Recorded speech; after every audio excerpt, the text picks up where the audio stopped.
जय भीम, जय भारत, जय संविधान। मैं बहुजन दस्तक से गौतम रत्ना और आज हमारे स्टूडियो में है केतन चक जी, जो इलाहाबाद से आई हुई हैं, बहुजन एक्टिविस्ट हैं। बहुजन समाज को जागरूक करना, मोटिवेट करना उनका जिंदगी का पहला मकसद है। बाबा साहब भीमराव अम्बेडकर की आइडियोलॉजी को लोगों तक पहुंचाना। बहुत बहुत स्वागत है केतन चक जी।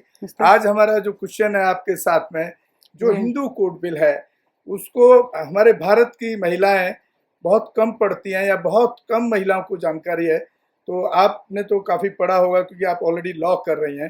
तो वो पूरे उसको हिंदू कोड बिल को आप हमारे बहुजन समाज का, क्योंकि हमारा जो व्यूअर्स है वो बहुजन समाज के लोग हैं, जी जी, तो उन महिलाओं को तक पहुंचना चाहिए, वो आप। जय भीम, जय संविधान, जय भारत। हमारा जो हिंदू कोड बिल है, जो बाबा साहब द्वारा एक अच्छी विचारधारा जो महिलाओं को सशक्त बनाने और उन्हें समानता का अधिकार, संपत्ति का अधिकार दिलाने के परिप्रेक्ष्य में है।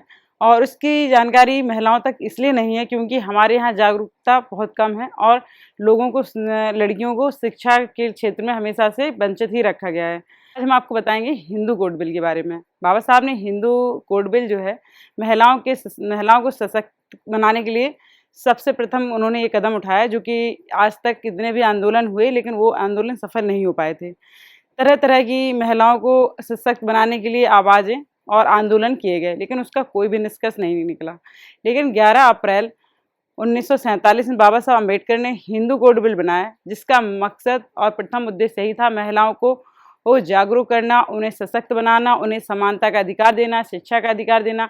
आज जो हमारी स्थिति है, आज जो हम बन पाए हैं या हम जो बोल पा रहे हैं या कहीं भी किसी भी क्षेत्र में उन्नति कर पा रहे हैं, वो सिर्फ हिंदू कोड बिल की वजह से।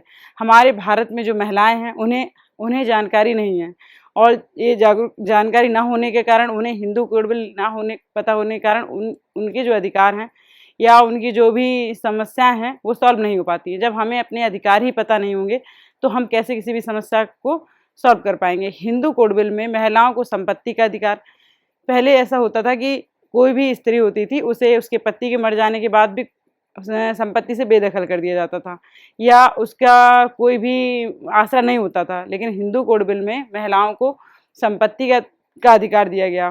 पति के मर जाने के बाद जो वसीयत बनती थी और जो उस वसीयत में हमेशा पुरुषों का नाम रहता था, घर के ये बड़े बुजुर्गों का नाम रहता था, लेकिन स्त्रियों को वो सम्मान नहीं मिल पाता था। लेकिन जब हिंदू कोड बिल बनाया गया तो उसमें पुत्र हो, चाहे पुत्री हो, चाहे पत्नी हो, चाहे माँ हो, जो भी उसके वंशज होते हैं उसे बराबर इक्वलिटी का दर्जा प्राप्त है। हिंदू कोड बिल हमें बहुत सारी समस्याओं का समाधान बताता है और हिंदू कोड बिल पढ़ना हर महिला का प्रथम कर्तव्य होना चाहिए और हर महिला को हिंदू कोड बिल पढ़ना चाहिए।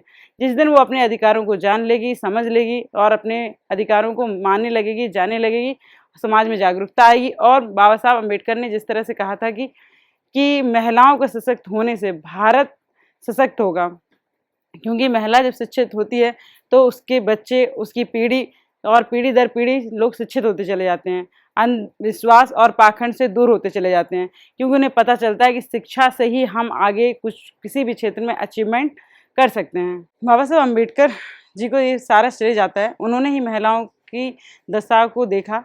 हमारे यहाँ देवदासी प्रथा और क्या कहते हैं, जो बहु विवाह, बाल विवाह, ये सारी समस्याएं हैं जिनसे सारा समाधान हमें हिंदू कोड बिल में देखने को मिलता है। हिंदू कोड बिल में ही हम अपने अधिकारों के बारे में जान पाए हैं और हर स्त्री को हिंदू कोड बिल पढ़कर अपने अधिकारों के बारे में जानना चाहिए। गांधी जी के सामने और नेहरू जी के सामने जब बाबा साहब अम्बेडकर ने ये हिंदू कोड बिल के बारे में चीज़ें रखी और उन्हें बताया कि हमारे देश में ये सारी चीज़ें हैं। हिंदू कोड बिल 11 अप्रैल 1947 में भारतीय संविधान सभा में प्रस्तावित किया गया। हमारे देश में महिलाओं की स्थिति बहुत ही बिखरी हुई रही है, जिसमें हमेशा पुरुषों को प्राथमिकता दी गई है और महिलाओं को नहीं। लेकिन जब हिंदू कोड बिल आया तो उसमें महिलाओं को समानता का अधिकार दिया गया, जैसे कि विधवाओं को कभी भी अपने पति की संपत्ति में अधिकार नहीं दिया जाता था।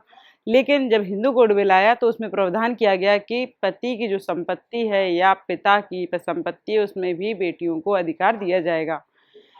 हमारे भारत में हमेशा से पुरुष प्रधानता होने के कारण कभी भी महिलाओं के अधिकारों की तरफ ध्यान ही नहीं गया, इसलिए इनकी स्थिति बहुत ही दयनीय हो गई। हिंदू कोड बिल में महिलाओं के अधिकारों का तो संरक्षण किया ही गया और महिलाओं को आगे बढ़ाने के प्रावधान भी किए गए, जिससे महिलाएं आगे बढ़ सकें और अपना जो भी सपना है वो पूरा कर सकें और हर क्षेत्र में वो अग्रसर हो सकें। हिंदू कोड बिल महिलाओं के लिए बहुत ज़रूरी है। जो महिलाओं को जानकारी नहीं है उन महिलाओं को हिंदू कोड बिल पढ़ना चाहिए।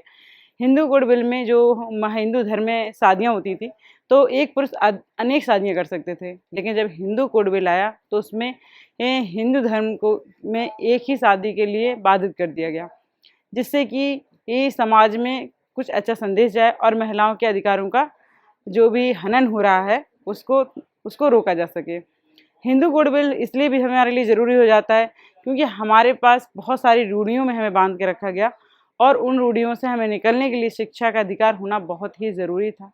पहले जो पुरुष हुआ करते थे वो रखेल हो गया और वेश्याएँ हो गई, इस किस तरह के कई वैश्यालय हो गए, किस तरह की चीज़ों को बढ़ावा दिया करते थे और हिंदू कोड बिल बनने की वजह से इन सारी चीज़ों को बढ़ावा देना कम हुआ है। हमारे चैनल बहुजन दस्तक को लाइक, शेयर, सब्सक्राइब देखना मत भूलिएगा। जय भीम, जय भारत, जय संविधान, नमो बुद्धाय। धन्यवाद। चैनल आर्थिक समस्या से गुजर रहा है। अगर आप बहुजन समाज में बाबा साहेब अम्बेडकर और तथागत बुद्ध की विचारधारा को अधिक से अधिक लोगों तक पहुंचाना चाहते हैं तो हमें आर्थिक सहयोग प्रदान करें, ताकि हम अपने चैनल के माध्यम से देश विदेश में समता, बंधुता, एकता और संवैधानिक अधिकारों को ज्यादा से ज्यादा लोगों तक पहुंचा सकें। आप अपनी सहायता राशि नीचे लिखे खाते में जमा करा सकते हैं। खाता धारक गौतम रत्ना, खाता संख्या 316957686551, IFSC कोड SBIN 0060336, बैंक भारतीय स्टेट बैंक। आप हमारे बैंक खाते का विवरण स्क्रीन पर भी देख सकते हैं। जय भीम, जय भीम। मैं गौतम रत्ना आपका बहुजन फिल्म प्रोडक्शन में स्वागत करता हूं और आप हमारे प्रोडक्शन हाउस के अंदर अपना कैरियर बना सकते हैं as a film director, as a producer and actor and actress and editor and cinematographer also. अगर आपको फिल्म से रिलेटेड कुछ भी प्रोजेक्ट आपको बनवाना है तो हमारे पास में पूरा सेटअप है, जिसमें फिल्म कैमरा है, शूटिंग लाइट्स है और एडिटिंग है। सारा A to Z एक ही जगह पर आपको हमारे यहाँ पर मिल जाएगा। तो दोस्तों आप हमें कांटेक्ट कर सकते हैं हमारे नंबर्स पर 9810085714 और 8510005714। हमारे वेबसाइट पे विजिट कर सकते हैं www.filmserviceindia.com और हमें मेल भी कर सकते हैं gautamfilmsproduction@gmail.com पर। धन्यवाद।